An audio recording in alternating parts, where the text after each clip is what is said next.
Sesaat lagi Anda akan menyaksikan Damai Indonesiaku dipersembahkan oleh Wadimor, tentu sarung kita.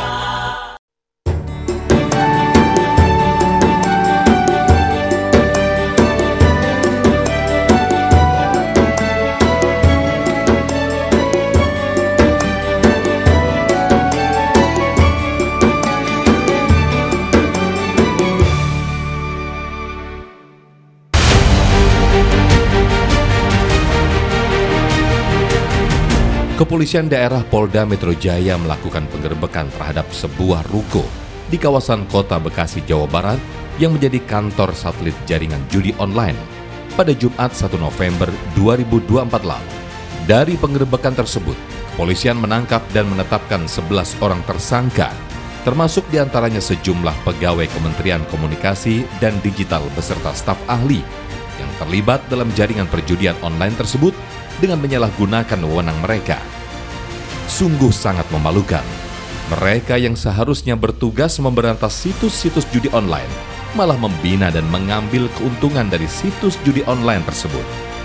Keberadaan judi online saat ini memang sudah sangat meresahkan. Dampaknya tidak hanya merugikan secara finansial, tetapi juga secara mental. Islam sangat tegas terhadap segala bentuk perjudian. Dalam Al-Quran Allah berfirman, "Wahai orang-orang yang beriman, sesungguhnya minuman keras, berjudi, berkorban untuk berhala dan mengundi nasib dengan anak panah adalah perbuatan keji dan termasuk perbuatan setan. Maka jauhilah perbuatan-perbuatan itu agar kamu beruntung." Al-Quran Surat Al-Ma'idah ayat ke-90. Lantas, bagaimana agar kita dapat terhindar dari segala bujuk rayu setan dengan janji-janji indah mendapatkan harta yang mudah melalui cara berjudi? Mari kita simak penjelasan dari guru-guru kita dalam Majelis Ilmu Damai Indonesiaku. Selamat menyaksikan.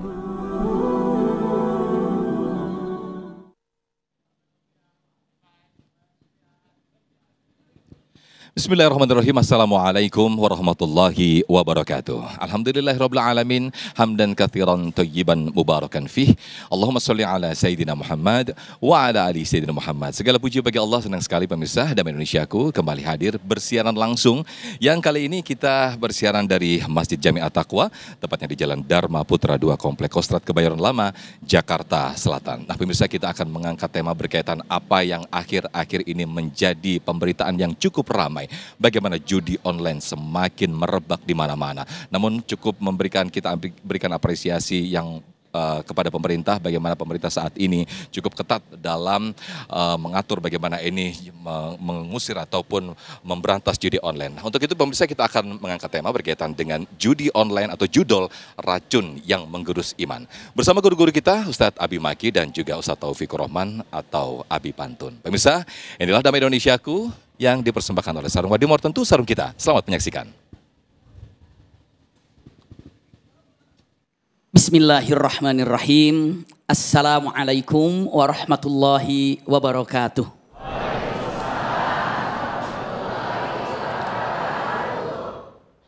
Alhamdulillahirabbil alamin. Allahumma shalli ala sayyidina Muhammad wa ala ali sayyidina Muhammad. Allahumma la sahla illa ma ja'altahu sahla wa anta taj'alul hazna idza syi'ta sahla. Allahumma inna nas'aluka hubbaka wa hubba man ahabbaka wa hubba amalin yuqarribuna ila hubbika birahmatika ya arhamar rahimin. Amin ya rabbal alamin. Alhamdulillahirabbil alamin. Mudah-mudahan pertemuan kita, kumpul kita, i'tikaf kita di majlis ini, di masjid ini, seluruhnya disertai dengan rahmat dan berkah Allah Subhanahu wa taala. Semoga seperti ini Allah kumpulkan kita di dunia ini, seperti ini juga kelak Allah kumpulkan kita di surga firdausnya. Amin ya rabbal alamin.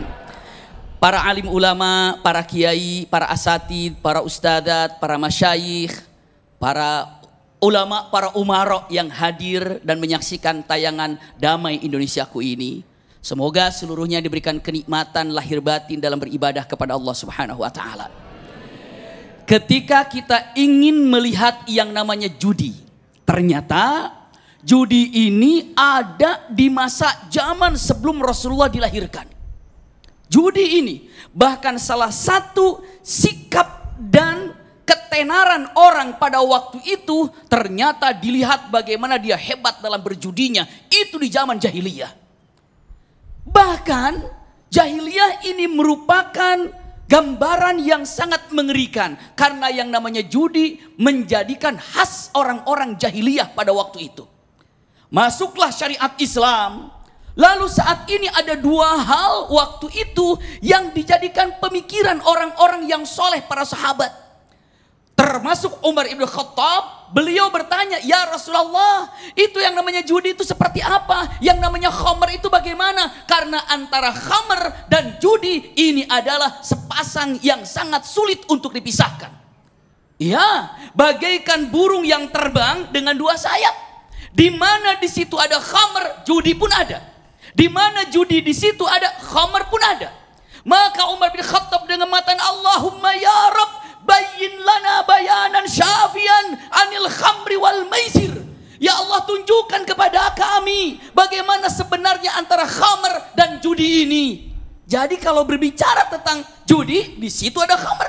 Berbicara tentang khamr, karena di situ ada judi. Jawab oleh Allah Subhanahu wa taala. Ini para sahabat bertanya, ya Allah, tolong terangkan, Umar bin Khattab terutama, terangkan kepada kami bagaimana sebenarnya hukum antara judi dan khamr ini, khamr dan judi ini. Jawab dalam Al-Qur'an. Apa? Allah dengan mengatakan, yas'alunaka 'anil khamri wal maisir. Ya Muhammad, banyak orang bertanya sahabatmu tentang khamr dan maisir. Awal mula dengan mengatakan ini tadarruj dalam mau mengharamkan. Karena apa? Biar tahu dulu para sahabat yang namanya maisir, yang namanya khamr. Maisir itu judi dalam bahasa Arabnya. Nanti kita bahas sebentar lagi. Yas'alunaka 'anil khamri wal maisir. Katakanlah, apa yang pertama? Subhanallah, ithmuhuma akbaru min naf'ihima. Kalimatnya. Bahwa yang namanya khamr, maisir, ithmuhuma, dosanya lebih banyak daripada manfaatnya. Pertama kali itu belum diharamkan. Tapi para sahabat gak puas.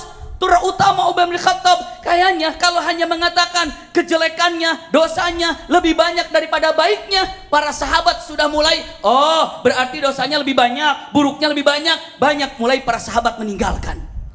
Tapi para sahabat banyak yang ingin kepada Allah meminta hal ini harus di-clearkan. Tidak boleh seakan-akan mengatakan, kalau hanya mengatakan kebaikannya ada, keburukannya lebih banyak. Seakan-akan para sahabat, punten ya bahasanya, belum puas ini.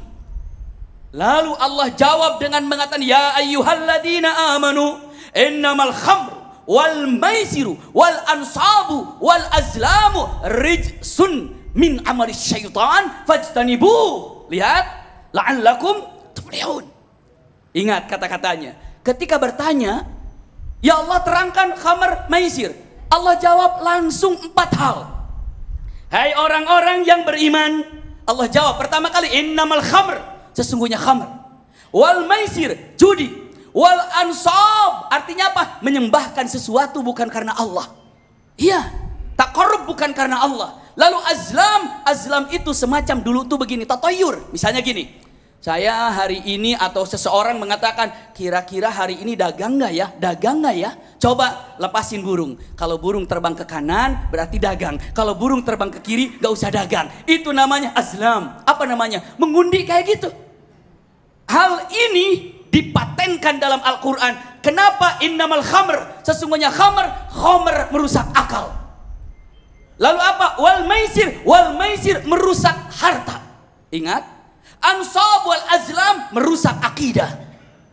Al-Quran langsung paten 3 ini. Al-Quran kasih matan hati-hati ya. Yang namanya khamr merusak akal. Yang namanya maisir merusak harta. Yang namanya ansab, azlam itu adalah merusak apa? Merusak akidah. Kalau seandainya, punten, kalau seandainya yang namanya akal sudah rusak karena khamr. Kalau harta sudah rusak karena maisir, judi. Lalu kalau seandainya akidah sudah rusak, ansab dan azlam, bahaya dunia ini. Negeri ini tidak akan pernah dalam keadaan baik-baik saja kalau 3 poin ini masih merajalela di sekeliling kita. Negeri ini sulit Apa? Untuk menyelesaikan dari berbagai macam permasalahan. Selesaikan 3 poin ini. Khamr, judi, akidah benahi Al-Quran. Sampai dengan kalimatnya rijsi itu adalah kotor. Sesuatu yang kotor, sesuatu yang tidak manfaat dikatakan rijs. Sampai min amali syaitan, ini perbuatan syaitan. Fajtanibuh, tinggalkan. Tinggalkan, fajtanibuh. Kalau fajtanibuh itu jauhi, nggak usah dekat-dekat, itu maksudnya. Coba kalau dalam Al-Quran ketika zina mengatakan wala taqrabuz zina, ya kan? Janganlah berzina, tidak begitu, tapi jangan kau dekati zina. Apapun yang mendekatkan kepada perzinahan jauhi. Penyebabnya, apa yang menyebabkan orang itu berjudi? 1, karena kemiskinan. Iya. Coba kalau misalnya taruh 5.000 nanti akan dapat 10 juta. Dia bilang cuma 5.000 itu mudah kan, maisir gampang. Ketika dia dapat 10 juta maisir gampang. Tapi hakikatnya punten, dia akan ketagihan. Kalau 5.000 nanti dapat 10 juta. Kalau 20.000 dapat sekian. Akhirnya uangnya akan habis di situ. Maisir. Iya. Itu penyebabnya karena kemiskinan. Yang kedua karena lingkungan. Ada nggak orang kaya yang main judi? Ada nggak? Karena lingkungan itu. Karena lingkungan. Ingat, karena lingkungan. Dengan siapa lingkungannya? Ya, demikian adanya. Lalu apa lagi penyebabnya? Yang penyebabnya, punten, karena ada kesempatan. Judi online. Bukankah setiap orang sekarang punya handphone? Bukankah sekarang ini mudah punya kesempatan? Sekarang diberikan kesempatan dengan online ini. Kadang-kadang kita sedang baca handphone, tiba-tiba ada tulisan trik naik, iklan. Punya kesempatan. Lalu selanjutnya yang keempat, karena lemahnya iman. Lemahnya iman. Apa efek daripada judi ini? Na'udzubillah. Yang pertama, menanamkan kebencian dan permusuhan. Bukan kata saya, Al-Quran mengatakan. Iya. Kalimatnya akan mengakibatkan al-adawatu wal baghdha. Iya, fil khamri wal maisir. Dengan khamr dan maisir ini menjadikan sebagai permusuhan yang ada. Yang keduanya bukan hanya sekedar itu, tapi apa? Akan mendapatkan kemiskinan. Dan na'udzubillah, hati-hati dengan kenyataan seperti ini. Kalau sudah datang kemiskinan, apa yang terjadi? Judi akan semakin dinikmati, padahal hakikatnya semakin miskin dan membuat perpecahan di antara keluarga. Adakah gara-gara judi suami istri cerai? Apakah gara-gara judi rumah dijual, kendaraan dijual? Bukankah itu kemiskinan? Na'udzubillah, thumma na'udzubillah. Jazakumullah khair ala husni istima'ikum. Allah, terima kasih, jazakumullah ahsanul jazah. Guru kita Ustaz Abi Maki telah menyampaikan di segmen 1 ini betapa judi ini merupakan sebuah tradisi yang sudah lama dilakukan oleh orang-orang jahiliyah.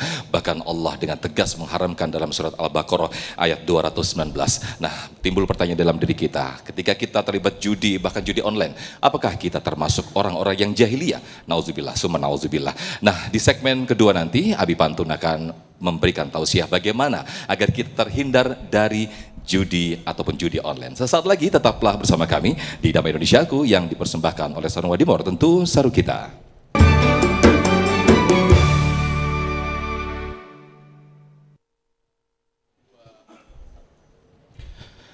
Terima kasih pemirsa, masih di Damai Indonesiaku dengan tema yang sangat menarik sekali, yaitu judul Racun yang Menggerus Iman. Guru kita tadi Ustaz Abi Maki di segmen 1 menyampaikan bagaimana di antara penyebab kita terlibat judi yaitu faktor ekonomi dan faktor teman. Nah, ini yang perlu kita hati-hati dan perlu kita antisipasi.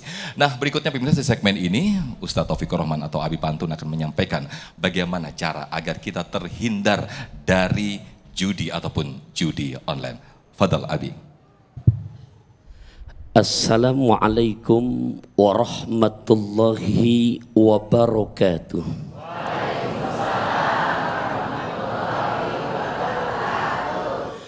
Alhamdulillahilladzi bini'matihi tatimmus shalihat. Wassalatu wassalamu ala sayyidina Muhammad wa ala alihi wa ashabihil mujtahidina linusratid dini wa izalatil munkarat. Amma ba'du, pemirsa Damai Indonesiaku dimanapun Anda berada, wabil khusus kepada para saudara-saudariku tercinta di Masjid At-Taqwa, betul ya? Masya Allah, naik mobil mewah saat di Mekah. Cakepnya mana? Naik mobil mewah saat di Mekah, ngemil opak dan delima. Keluarga besar At-Taqwa terus makin barokah karena terus makin kompak dan istiqomah. Guru kita tercinta Kiai Abi Maki, kayaknya kalau di sini kayaknya kurang sono, ada belewah, ada colenak, saya turun ke bawah lebih enak. Terasa Pak, ke pasar pagi naik mobil bis, di depan guru jadi grogi abis. Sepat, gabus, lele, lohan, cepet, bagus, nggak bertele-tele, jamaah juga udah nggak tahan. Ya mau ngaji maksudnya. Iya, jadi insya Allah ke Keranji beli duku, ngaji di Damai Indonesiaku. Cocok? Cocok?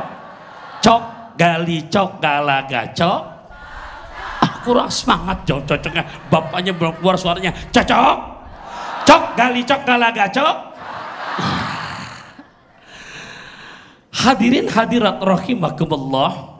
Jadi kalau tadi yang paling gregetan secara sejarah perihal khomar dan judi adalah Sayyidina Umar bin Khattab, sampai Syekh Jalaluddin As-Suyuti dalam kitab tafsirnya yang bernama Ad-Durrul Mansur fi Tafsiri bil Ma'thur, dari mulai Al-Baqarah turun ayat 219, yang diminta sama Sayyidina Umar bin Khattab, Allahumma bayyin lana bil khamri wal maisir bayanan syafian. Tolong ya Allah turunin ayat yang jelas urusan khamar dan judi online.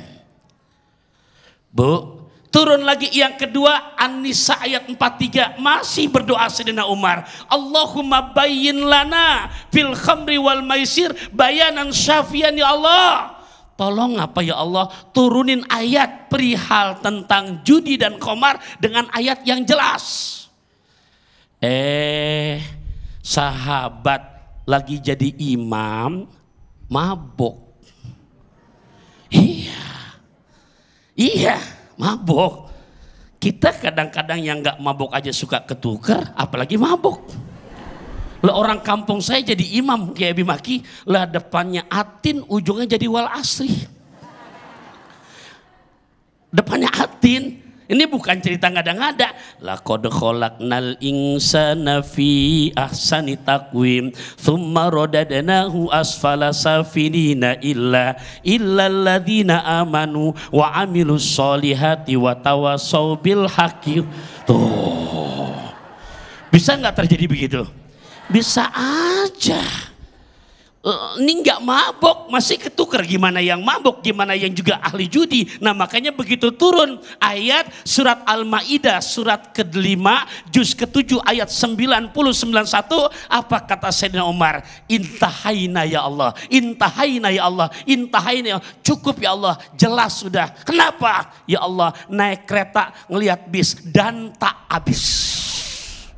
Jelas. Nah, ayah bunda rahimakumullah, sekarang canggih, namanya judi slot. Betul apa enggak? Tapi fenomena yang ada, yang kita khawatirkan ayahanda, ini data yang kita terima hingga saat ini, yang banyak menggunakan pengguna judi slot sampai saat ini adalah anak-anak muda dan terbilang usia di bawah 10 tahun. Ini fakta yang harus saya sampaikan, bukan katanya. Hadirin hadirat rahimakumullah, bayangkan kalau di bawah usia 10 tahun udah menjadi korban judi slot, yang padahal dampaknya kalau kita pertegas dalam Quran surat ke-5 juz ke-7 ayat 91-nya. Kalau tadi Abi Maki telah menyinggung, ini kita perdalam. Apa sih kata Quran? Innama yuridus syaiton. Itu yang namanya judi slot, yang namanya khamar. Setan itu pengen an yuqi'a bainakumul adawata wal baghdha'ah. Dampak negatif yang pertama, supaya di antara kamu terjadi permusuhan dan kebencian. Karena Syekh Jamakhsyari dalam kitab tafsir Al-Kasab menjelaskan kenapa dinamakan dalam agama Islam judi itu namanya al-maisir, karena berasal dari akar kata yusrun. Yusrun itu artinya mudah. Mudah maksudnya ingin mendapatkan kekayaan yang berlimpah ruah tanpa kerja keras. Main bareng-bareng tuh yang namanya judi slot. Bu, ternyata udah habis yang namanya jutaan bahkan ratusan juta. Kemudian ngelihat yang lawannya menang. Mohon maaf, itu kita kira-kira yang kalah sedih apa enggak? Sedih, dosa, apes, iya. Kan luar biasa. Di saat sedih timbul gak kebencian sama yang menang? Timbul. Makanya dari sini nggak sedikit terjadi perselisihan. Itu makanya agama sangat menjelaskan keharamannya. Bukan itu doang. Apa kata Quran? Ditambahkan lagi yang kedua dampak negatifnya. Wa yasuddakum an dzikrillah wa anis shalah. Nih bahaya yang kedua. Karena di saat sudah kecanduan dengan judi slot, maka dampak yang kedua yang kita ngeri akan memalingkan kamu sekalian untuk ingat Allah dan sholat. Bu, Pak, Allah bentuk tubuh kita begini, adanya keren, laqad khalaqnal insana fi ahsani taqwim, itu buat sholat loh. Contoh, tangan, ini angkanya angka Arab, angka 18 loh sebelah kanan. Lihat aja jangan malu-malu, nggak apa-apa. Nah angka telapak tangan sebelah kiri angka Arab juga 81 loh. Nggak apa-apa Pak, lihat aja nggak apa-apa. Bu, Pak, coba lihat, betul apa enggak? Punten, 18 tambah 81 berapa? Quran menjawab di surat Al-A'raf ayat 180, walillahil asmaul husna fad'uhu biha wa dzarul ladina yulhidu fi asma'i sayujzauna ma kanu ya'malun. Allah punya nama yang indah, punya nama yang bagus. Berapa jumlahnya? Di saat lagi sholat 18 tambah 81 jadi berapa? Angka hebat. Kalau kita ngambil rapot anak kita angka 9, judulnya namanya istimewa, betul apa enggak? Tapi di saat kita sholat takbirnya keluar apa ke dalam? Ke dalam kan, Allah, betul apa enggak? Angkat barbel olahraga, mohon maaf, ke dalam apa keluar? Enggak ada yang keluar, paling keluar QQ tuh. Apa namanya tuh? Judi kan? Hadirin hadirat rahimakumullah. Tuh baru berasa bapaknya. Nggak ada orang sholat Allahu Akbar, nggak ada. Karena memang pada angka 99, apalagi yang doyan judi punya angka 99, ada yang ngajak taruhan lah istilah sekarangnya. Udah ikan bawal serterong, lu jual gue borong. Nah kalau udah asik begitu menang, punten 5 waktu kira-kira ingat apa enggak? Yang ada pengen nambah lagi, implikasi dampak 5 waktunya. Salat subuh kesiangan, salat zuhur kerepotan, salat asar di perjalanan, salat maghrib kecapean, salat isya.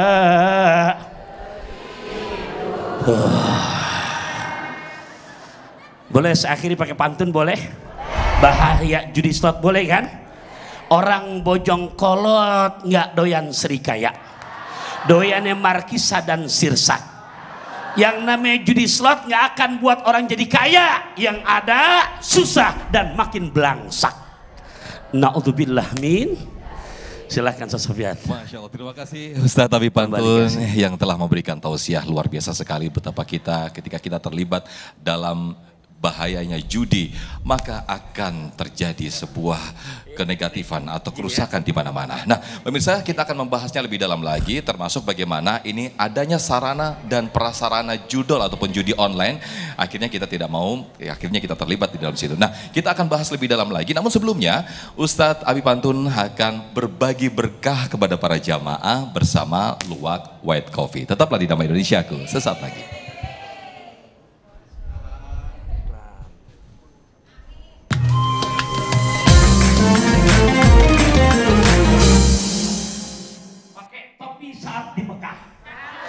Saatnya luwak white kopi berbagi barokah. Pengen duit nggak? Pengen fulus nggak? Bil fulus mulus ma fil fulus alamatil manpus. Tapi kalau udah dapat fulus jangan judi slot ya. Jangan ya dek ya. Jangan. Oke, kalau sudah siap pengen dapat fulus, nih siapa yang bisa jawab pertanyaan ini, insya Allah dapat hadiah 1 juta rupiah dari luwak white kopi. Tapi ingat, jangan lupa potong pajaknya. Biasa aja dong. Oke, kalau tadi guru kita Abi Maki menyampaikan bagaimana keharaman daripada judi online. Tadi saya sudah taukidkan lagi, tolong siapa yang tahu dalil keharaman daripada judi online di surat apa, ayat berapa? Oh ini. Udah siap ini. Sini saya ayo. Nah, Masya Allah. Siapa namanya dek? Nama saya. Ya. Nah, biar keluarganya bisa nonton nanti kan. Assalamualaikum warahmatullahi wabarakatuh. Waalaikumsalam warahmatullahi wabarakatuh. Siapa namanya dek? Nama saya, perkenalkan nama saya Wanda Nur Hamidah. Iya, terus siap ya menjawabnya. Nah, jadi keharaman tentang dalil judi online di surat apa, ayat berapa dek? Bismillahirrahmanirrahim. Dalam surat Al-Ma'idah ayat 90 dan 91 Habib. Betul? Alhamdulillah naga bonar minum teh anget. Jawabannya benar banget. Nah ini hadiahnya. Tapi jangan lupa potong pajaknya. Bu, ibu masih semangat ngajinya? Ya Allah, pokoknya kita doain terus ya. Pokoknya ke Pondok Kopi naik mobil jeep, luwak white kopi makin ajib. Jangan kemana-mana, naik ke atap ngemil duku, tetap di Damai Indonesia.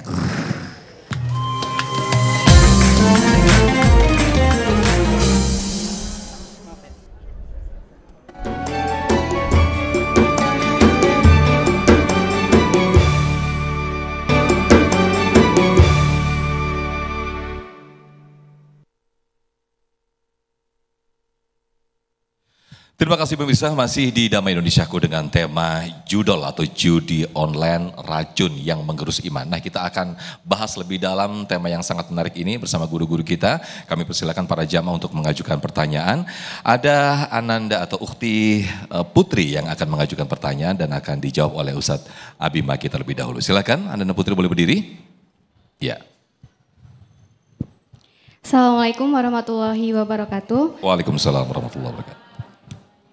Perkenalkan nama saya Putri, izin Ustadz mohon bertanya, bagaimana hukumnya orang atau aparat yang membantu atau memfasilitasi judi online dengan kekuasaan yang dia miliki? Terima kasih, wassalamualaikum warahmatullahi wabarakatuh. Waalaikumsalam warahmatullahi wabarakatuh. Silakan Ustadz Abi Maki. Masya Allah, bismillahirrahmanirrahim, izin Kiai. Ya.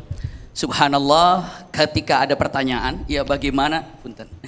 Ketika ada pertanyaan, bagaimana ketika bukan hanya sekedar aparat, siapapun, iya, mungkin bukan aparat, mungkin apa saja, melindungi yang namanya sesuatu kebatilan, na'udzubillah, iya, apa yang akan didapatkan pastinya adalah sama dengan orang yang telah menjalankan judinya itu, na'udzubillah, iya, jadi kalau dengan mengatakan kata-katanya, bagaimana hukumnya? Sama, yang melindunginya sama.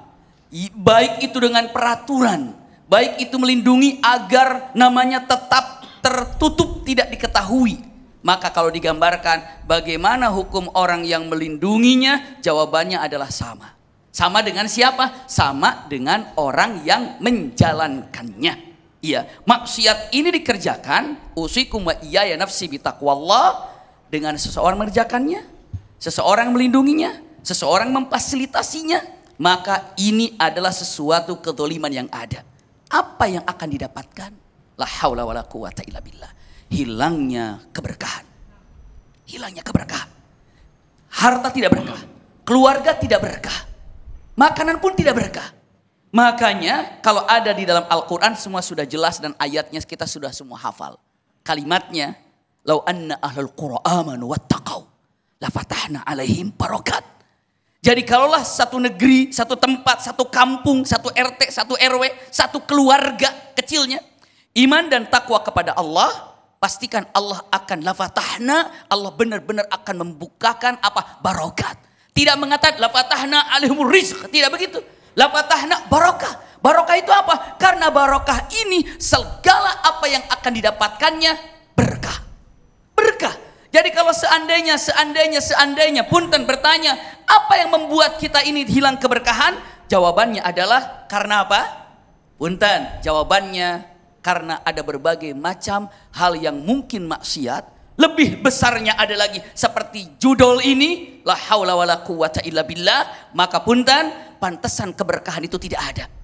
Kalau dijawab dengan mengatakan, punten, keberkahan yang tidak dapat, ya keberkahan hilang, yang terasa apa ya? Jawaban para ulama mengatakan keberkahan hilangnya waktu yang tidak terasa. Taqarubaz zaman, waktu yang begitu dekat. Sebenarnya kalau seandainya bertanya, kenapa waktu itu sangat dekat ya? Jawabannya karena hilangnya berkah. Iya, berkah. Jadi jelas ketika diungkapkan apa penyebab yang ada, penyebabnya adalah punten, kita selalu ataupun diam ketika melihat satu kemungkaran yang ada. Ingat punten kalau disampaikan, Nabi Adam diciptakan oleh Allah di sorga, ya kan? Siti Hawa diciptakan oleh Allah di sorga, ya kan? Nabi Adam keluar dari sorga, hilang nikmat karena apa? Maksiat satu. Apa kesalahannya? Memakan buah khuldi. Satu kesalahan. Itu semua sudah tahu, sudah ma'ruf. Tapi kalau saya tanya, punten, apa yang menyebabkan Siti Hawa keluar dari sorga? Apa? Banyak ibu-ibu menjawab, bapak-bapak menjawab, karena merayu Adam untuk memakan buah khuldi. Itu kan rata-rata. Sehingga kasihan ibu-ibu menjadi terdakwa dengan mengatakan kalimatnya, coba kalau nggak ada perempuan, Adam masih di sorga. Bukan itu. Penyebab Siti Hawa keluar dari sorga, para ulama dengan mengatakan bukan menggoda Adam. Bukan membisikkan kepada Adam agar makan buah khuldi, tidak. Karena kalau dalam Al-Quran tidak ada secara khusus iblis menggoda Hawa. Tapi iblis menggoda Adam atau iblis menggoda Adam dan Hawa. Fawaswasalahuma, fawaswasa ilaihi. Subhanallah, digoda dua-duanya atau digoda satu orang, Adam. Tapi kalau ditanya, apa yang menyebabkan Siti Hawa keluar dari sorga? Jawabannya satu. Apa? Diam ketika melihat Adam melakukan kesalahan. Iya. Hawa tahu ketika Adam melakukan kekeliruan, lalu kata Hawa mengatakan, nggak enak ah suami. Langsung Allah kata, wa qulna habitu ba'dukum li ba'din adu. Iya, keluar kalian berdua dari sorga. Karena apa? Satu makan buah khuldi, yang satu karena apa? Diam ketika melihat kemaksiatan. Maka sebagai muslimin muslimat, judul ini bukan hanya tanggung jawab pemerintah, tapi kita sebagai muslimin muslimat tidak boleh diam ketika melihat hal yang seperti ini. Apalagi sekarang melalui online, lebih sulit apa lebih mudah kita memberantasnya? Tadi Ustadz kita, guru kita Ustadz Taufikur Rahman dengan mengatakan ternyata melalui data anak-anak 10 tahun sudah main itu. Masya Allah. La haula wala quwat, ini mau dibawa kemana? Seperti ini, maka usikum wa iyaya nafsi bitaqwallah, dosanya sama saja. Wallahu a'lam bishawab. Masya Allah, na'udzubillah summa na'udzubillah, ketika kita diam bahkan menjadi evaluasi dan juga perenungan bagi diri kita ketika ada tidak keberkahan di dalam rezeki kita, menjadi evaluasi. Jangan-jangan ada yang tidak halal dari rezeki yang kita dapatkan. Nah, berikutnya kami persilakan untuk penanya berikutnya dari Pak Syarifuddin dari Jamaah Ikhwan yang akan dijawab oleh guru kita Ustadz Abi Pantun. Pak Syarifuddin boleh berdiri silakan. Baik. Terima kasih. Assalamualaikum warahmatullahi wabarakatuh. Waalaikumsalam warahmatullahi wabarakatuh. Ustadz, ini mengenai judi online yang sangat mengganggu sekarang ini. Ada efeknya sampai bunuh diri, macam-macam. Dan pemerintah, TNI Polri terlibat untuk mengurusi, untuk menutup jaringan online tersebut. Tetapi masih tetap saja ada. Langkah apa yang paling paten untuk diambil untuk menghindarkan dari judi online ini, sehingga bisa masyarakat dan sekitarnya dan lainnya bisa tidak terlibat judi online lagi? Terima kasih. Terima kasih Pak Syarifuddin untuk dijawab Abi Pantun agar benar-benar membuat efek jera begitu ya. Fadhol Abi Pantun. Terima kasih.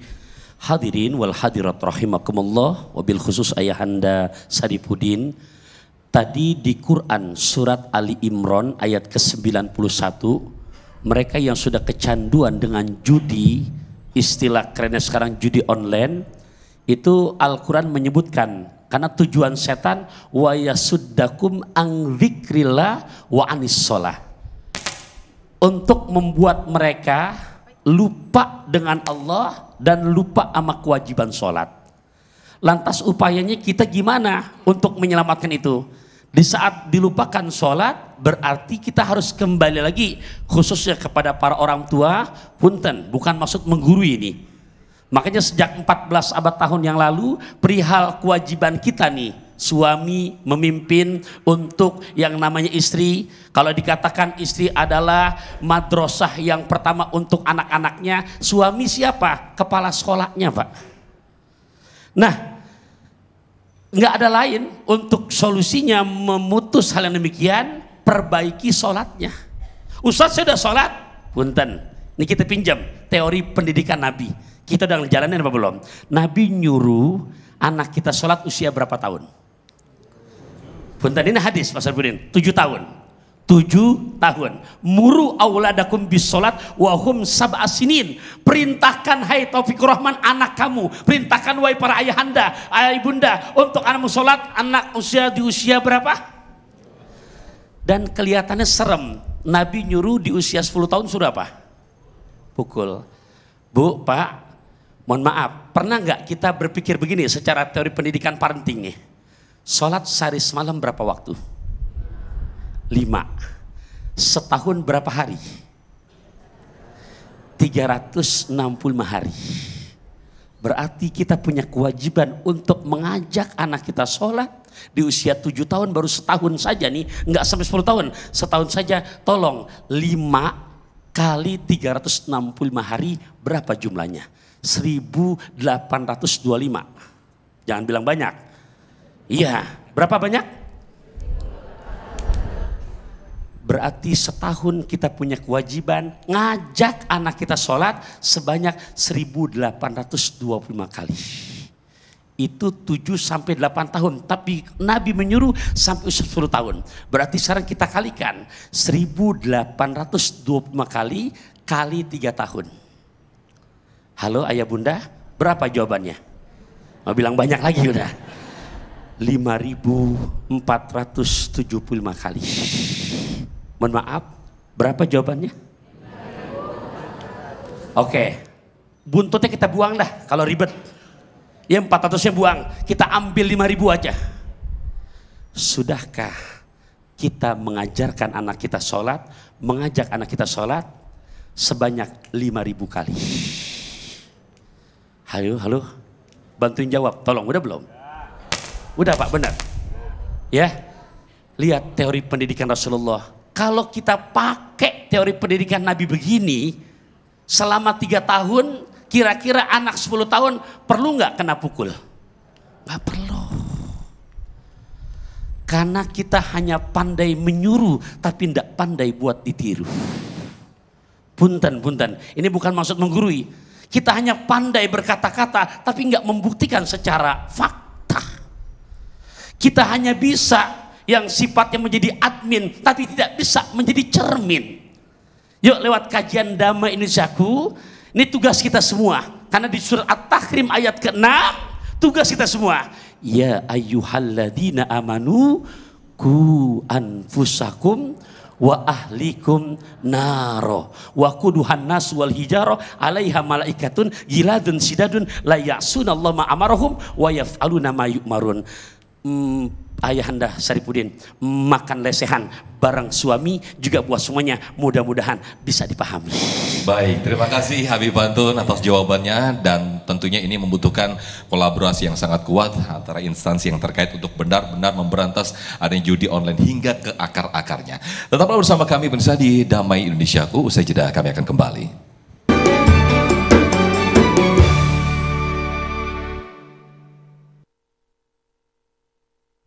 Terima kasih pemirsa, masih di Damai Indonesiaku dan masih disiarkan langsung dari Masjid At-Taqwa Jakarta Selatan. Nah pemirsa, kami persilahkan untuk kali ini satu penanya saja, Ustadz Abi Maiki dan juga Ustadz Abi Pantun, yang akan dijawab oleh guru-guru kita. Kami persilahkan Ibu Asiah ya, yang akan mengajukan pertanyaan. Silakan Ibu. Ibu tidak terlibat judul tapi kan Bu ya? Enggak ya, nauzubillah ya Bu ya. Oke, silakan Ibu. Assalamualaikum warahmatullahi wabarakatuh. Waalaikumsalam warahmatullahi wabarakatuh. Saya bertanya di sini, saya tidak termasuk di dalamnya, Pak. Iya, siap. Saya akan bertanya kepada Ustadz Abi Maki yang tadi yang sudah disampaikan sungguh sangat luar biasa efek daripada judi online. Ya. Efeknya adalah 1, permusuhan, dan 2, kemiskinan. Dan yang berikut dari Abi Pantun, bahwa anak-anak yang umur 10 tahun ini sudah terlibat di dalam judi online, sungguh sangat luar biasa. Sementara anak-anak kita semua sekarang ber-HP. Ya. Langsung ke pertanyaan Ibu. Tunggu, tenang Pak. Kita jangan pendek-pendek Pak. Ini durasi soalnya. Bagaimana pemerintah sementara mereka ikut di dalamnya, terlibat memainkan judi ini. Nah, baik. Kami sebagai ibu-ibu di sini sangat mengkhawatirkan sekali. Bagaimana cara kita menjaga anak-anak kita yang akan datang, Pak? Ya. Ini tugas kita semua, tetapi kita butuh jawaban dari Ustadz yang hebat di depan ini.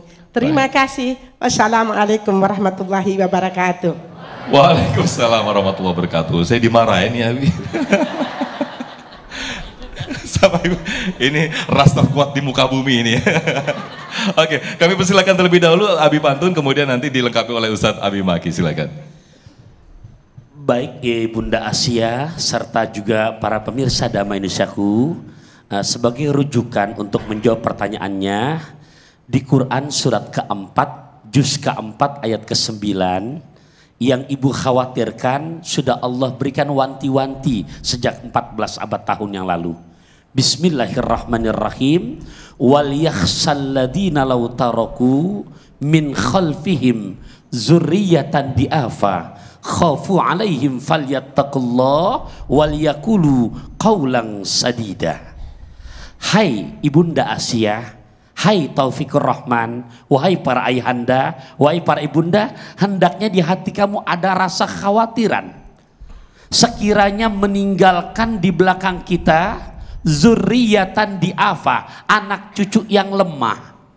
Lemah di sini lemah iman, lemah SDM. Nah, oleh karenanya tadi sempat saya singgung di saat menjawab pertanyaan Ayahanda Syarifuddin, itu korelasinya dengan surat At-Tahrim ayat ke-6. Ini betul-betul harus kita galakkan. Punten, kita pindah sedikit ke negara yang memang negara tersebut mengeluarkan produk alat komunikasi. Ya, saya 8 hari pernah safari dakwah ke sana, China, Hainan. Itu ternyata di sana pemerintahannya punya peraturan di mana anak-anak tidak boleh memegang alat komunikasi sebelum masuk usia akademi. Tuh, padahal negara yang mengeluarkan produk alat komunikasi. Tapi peraturannya di negara tersebut, anak-anak tidak boleh megang alat komunikasi sebelum masuk usia kuliah. Emang orang Indonesia orang kaya. Kaya.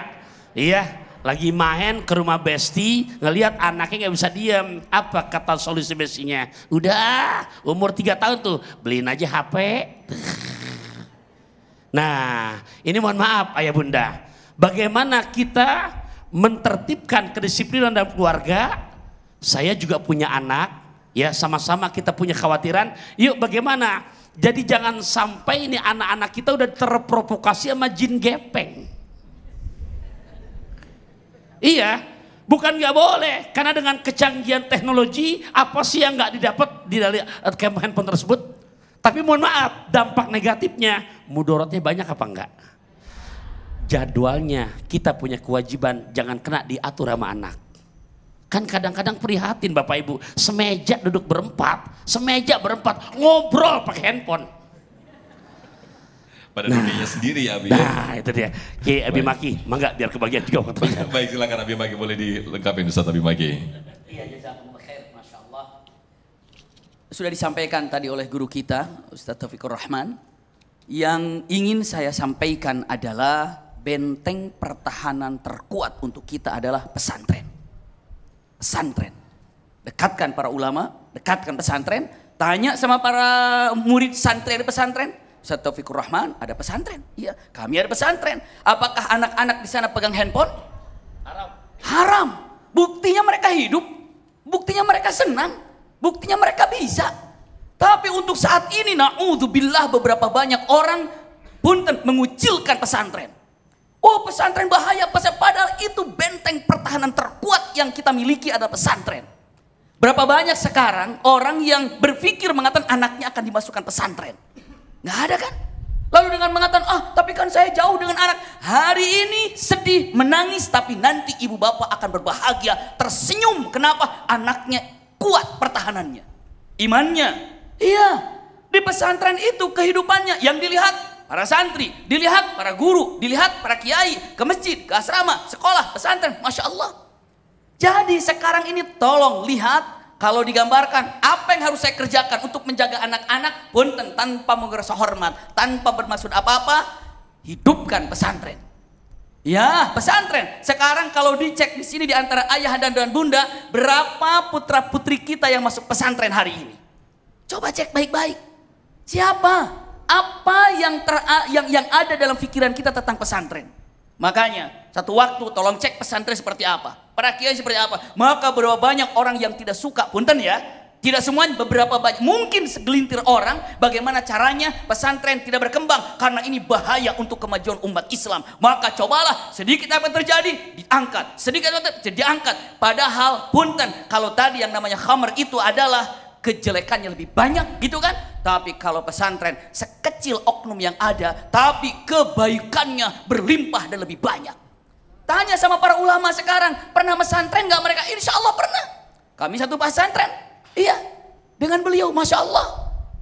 Kami pun tahu pesantren beliau. Karena apa? Karena kita sama-sama di pesantren hidupnya, dididiknya. Jadi kalau dibilang mengatakan bagaimana caranya, pesantren bunda.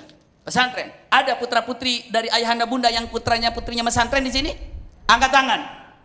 Satu. Lebih banyak yang tidak kan? Nah itulah kejadiannya. Sudah terjawab semuanya. Ya Allah barik fiik. Baik, Masya Allah. Terima kasih Ustaz Abi Maki dan juga Ustaz Abi Pantun yang telah memberikan jawaban. Mudah-mudahan kita semuanya bagi orang tua yang ingin memasukkan pesantren, dikuatkan hati kita untuk memasukkan anak-anak kita ke pesantren. Tetaplah bersama kami di Damai Indonesiaku. Usai jeda kami akan kembali.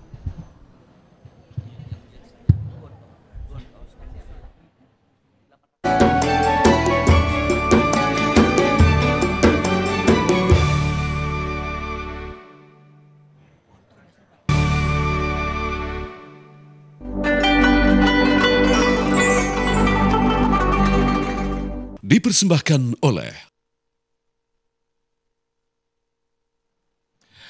Baik, terima kasih pemirsa, masih di Damai Indonesiaku. Nah, sekarang saya sudah bersama dua narasumber saya, bersama dari Bersatu ya, kebersamaan pengusaha travel haji dan umroh. Assalamualaikum, ada Pak Wawan Sembada selaku Ketua Umum dari Bersatu. Assalamualaikum Pak Wawan. Waalaikumsalam warahmatullahi wabarakatuh. Kemudian juga ada Pak Wawan Suhada, mohon maaf. Wawan Suhada. Pak Rizky Sembada dari Sekjen Bersatu ya.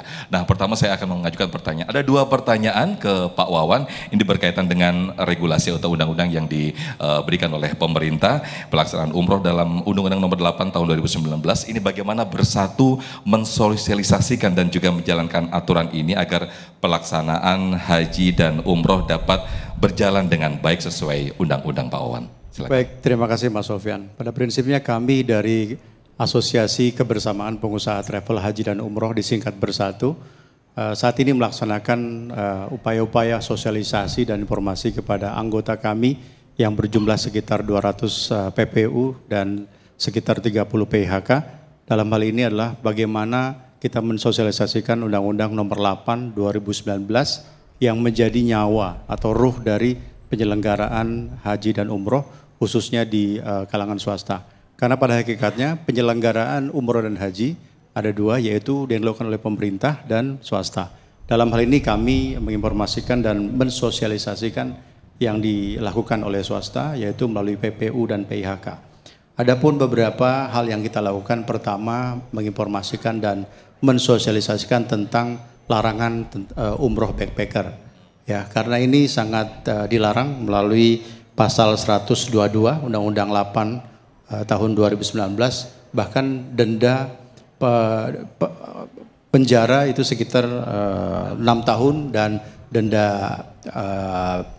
sekitar 6 miliar rupiah, ya. Dan juga ada beberapa ketentuan yang kita sosialisasikan tentang pasal 120, ya. Tidak boleh setoran itu diterima oleh pihak yang tidak berhak, dan juga ada pasal 17 larangan tentang pemakaian visa non haji, ya. Juga ada pasal 18 bahwa haji khusus itu harus dilakukan oleh PIHK, tidak boleh selain PIHK. Dan juga ada larangan setiap orang yang bertindak ya seperti PIHK itu juga memiliki sanksi hukum baik pidana maupun denda, ya. Nilainya tidak main-main, itu berkisar antara pidana 6 tahun atau denda 6 miliar. Ini yang perlu kita sosialisasikan kepada seluruh anggota agar anggota Bersatu dapat melaksanakan amanat undang-undang ini secara baik. Seperti itu Mas Sofyan. Nah ini perlu diantisipasi khususnya bagi umroh yang backpacker begitu ya Pak Wawan. Betul. Nah lantas layanan apa yang dilakukan oleh Bersatu khususnya agar memperbaiki kualitas dan juga layanan bagi jamaah haji dan umroh untuk kedepannya? Ke depan kami dari Bersatu, Kebersamaan Pengusaha Travel Haji Umroh, melaksanakan beberapa kegiatan yang bertujuan untuk meningkatkan pelayanan haji dan umroh. Pertama, kita buat tim terpadu dalam pelaksanaan fokus terhadap pelayanan haji dan umroh baik di Indonesia maupun di Arab Saudi. Jadi tim terpadu ini kita pasti akan bentuk khususnya pada saat pelaksanaan ibadah haji ya di Mekah, di Madinah, di Jeddah dan kota-kota yang memang menjadi basis pelayanan kami. Kedua, kita juga membentuk program-program pembinaan terhadap seluruh anggota asosiasi, dan terakhir kita lakukan evaluasi terhadap hal-hal yang memang sudah kita canangkan dan programkan selama 1 tahun periode kegiatan kita. Demikian Mas Yusuf. Baik, berikutnya saya ngajak ngobrol dengan Pak Rizky Sembada dari Sekretaris Jenderal atau Sekjen dari Bersatu. Nah, kesiapan atau progresnya seperti apa nih Pak Bersatu untuk melakukan pelayanan atau kesiapan umroh dan juga ibadah umroh dan juga haji tahun depan Pak Rizky? Silakan. Baik, terima kasih. Jadi Bersatu di dalam rangka kesiapan penyelenggaraan ibadah haji tahun 2025 selaras dan linear dengan kesiapan yang dilakukan oleh pemerintah tentunya. Karena kalau kita bicara haji, maka kita bicara tentang regulasi pemerintah.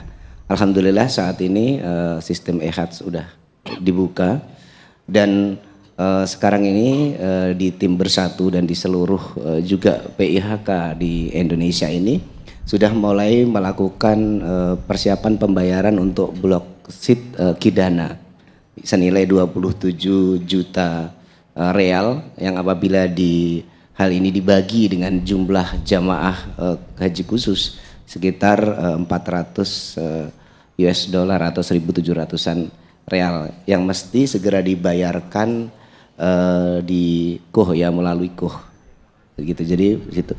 Selain itu juga alhamdulillah di Bersatu sendiri sudah melakukan pendataan update kira-kira berapa jamaah yang akan berangkat di tahun ini.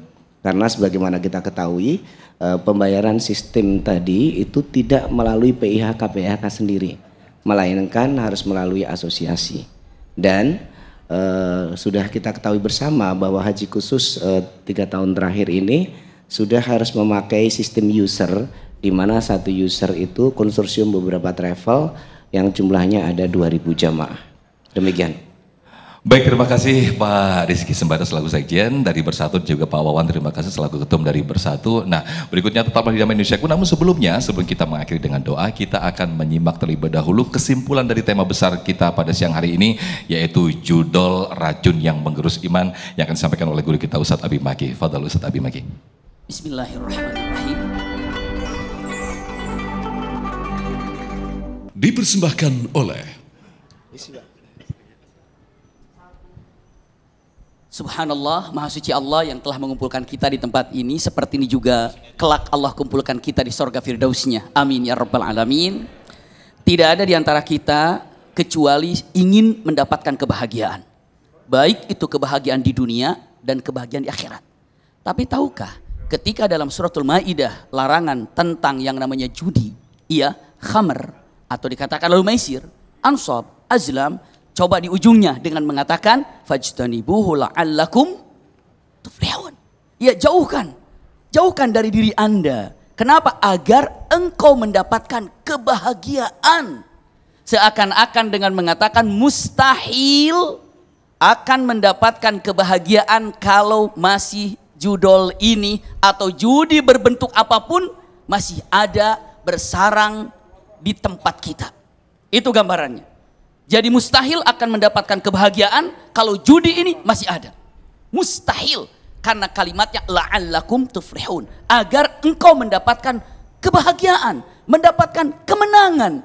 Menang di dunia, menang di akhirat, seakan-akan jauhi ini. Jauhi daripada yang namanya khamr, jauhi daripadanya maisir, jauhi daripada ansab, jauhi daripada yang namanya azlam. Karena apa? Ini yang akan menjauhkan daripada kebahagiaan. Kalau bahagia artinya itmi'nanul qalb, artinya ketenangan.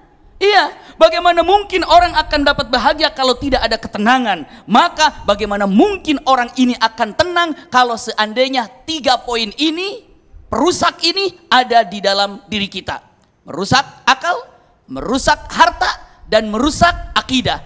Benahi 3 poin ini. Akal kita benahi, lindungi. Bukan hanya sekedar itu, harta kita benahi. Lalu yang ketiganya adalah akidah kita untuk dibenahinya. Usikum wa iyaya nafsi bitaqwallah. La haula wa la quwata illa billah. Sekarang meminta kepada Allah subhanahu wa ta'ala. Agar negeri kita ini, generasi kita ini, minta kepada Allah agar Allah melindungi negeri kita ini dari yang namanya khamr, lalu judi, dan selanjutnya adalah akidah. Karena tidak ada kebahagiaan yang akan didapatkan oleh diri kita kecuali menjauhkan daripada hal-hal yang dimurkai oleh Allah Subhanahu wa taala. Jazakumullah khair ala husni istima'ikum. Amin, amin ya rabbal alamin. Masya Allah, terima kasih Ustadz Abi Maki dan juga Ustadz Abi Pantun atas konklusi yang disampaikan pada siang hari ini. Kita semuanya berdoa agar semua diri kita dan juga keluarga kita semuanya terhindar dari ganasnya judi online. Tetaplah bersama kami di Damai Indonesiaku.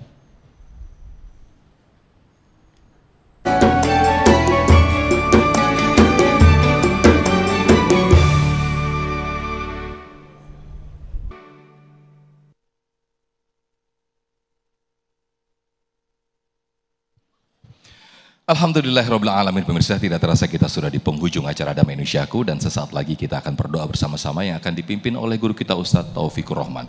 Akhirnya saya Muhammad Sofyan pamit undur diri, dan acara ini dipersembahkan oleh Sarung Wadimor, tentu sarung kita, dan didukung oleh Luwak White Coffee. Mengucapkan terima kasih.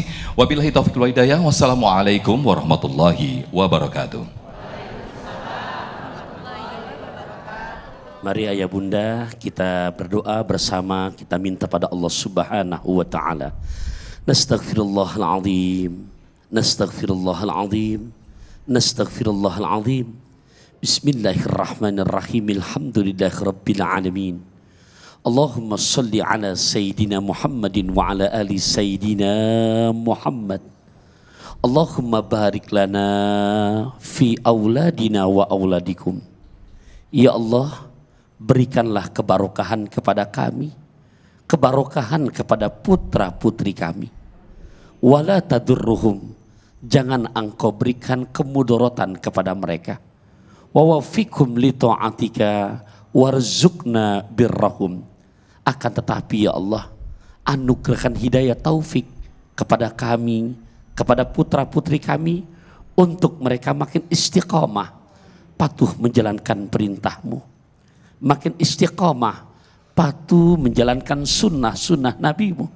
Makin istiqomah, patuh berbakti sayang kepada kami selaku kedua orang tuanya ya Allah. Rabbana hablana min azwadina wa dzurriyyatina qurrata a'yun. Berikanlah kepada kami pendamping hidup, putra putri anak cucu yang selalu menjadi qurrata a'yun ya Allah. Waj'alna lil muttaqina imama.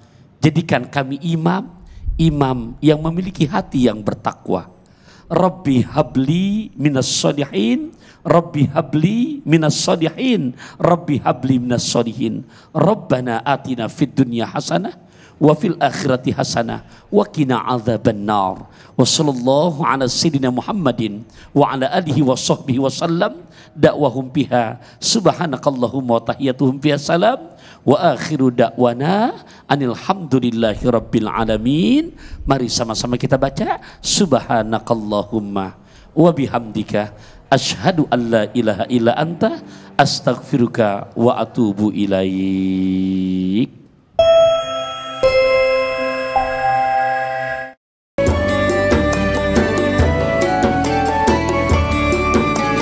Anda baru saja menyaksikan Damai Indonesiaku, dipersembahkan oleh